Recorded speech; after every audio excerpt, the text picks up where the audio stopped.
TV के साथ मैं हूं सम्मन नसीर। शामिल करेंगे न्यूज़ हेडलाइन। लाहौर समेत पंजाब के मुख्तलिफ शहरों में बारिश से गर्मी का जोर टूट गया। मौसम खुशगवार। सियालकोट गुजरात में आज बारिश की पेशेनगोई। बहावलपुर और डीजी खान में भी बादल बरसने का इम्कान। बलूचिस्तान में बारिशों के बाद नदी नालों में तूयानी। सिंध के बेशतर इजला में गर्मी और खब्स रहेगी। कराची समेत साहिली इलाकों में हल्की बारिश मतवक्के। ट्रंप हत्थे से उखड़ गए खवातीन पर जाती हमले। कामला हैरिस और नैन्सी पेलोसी को पागल कह दिया। अमरीकियों की क़यादत अहमक कर रहे हैं पागल। कामला हैरिस को कभी हंसते देखा है, वो पागल है, लेकिन इतनी नहीं जितनी Nancy Pelosi. Nancy Joe Biden को बेच रही है, वो खटमल की तरह है। ये वहशत मजीद जारी नहीं रहने देंगे। पीटीआई केपी असम्बली तहलील करने को तैयार है। दोनों अपोजिशन जमातों के दरमियान मुज़ाकरात के लिए कमेटी बना दी। मार्शल लॉ काम आएगा, ना इमरजेंसी।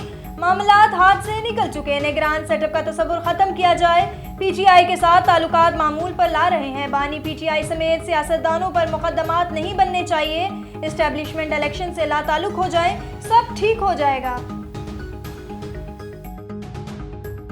मौलाना से केपी असम्बली तहलील की बात नहीं हुई। बयान के बाद असद कैसर का मौलाना फजलुर रहमान से राब्ता। असम्बली तहलील करने की बात ज़ेर बहस नहीं आई। नए इलेक्शन पर दोनों जमातों का मौक़िफ़ एक है। बनू में अमन मार्च खराब करने की कोशिश की गई। साजिश के तहत इदारों को बदनाम करने की कोशिश की गई। बनू हमले में हमारे 8 जवान शहीद हुए। एक बहादुर सिपाही ने जान से खेल कर कहीं जाने बचाई। केपी हुकूमत के लोग खुद मुलविस। शफाफ तहकीकात कैसे होंगी? न्यूज़ स्टूडियो से फिलवक्त इतना ही। मज़ीद खबरों और अपडेट्स के लिए देखते रहिए A1 TV। A1 TV, सब पे नजर, अंदर की खबर।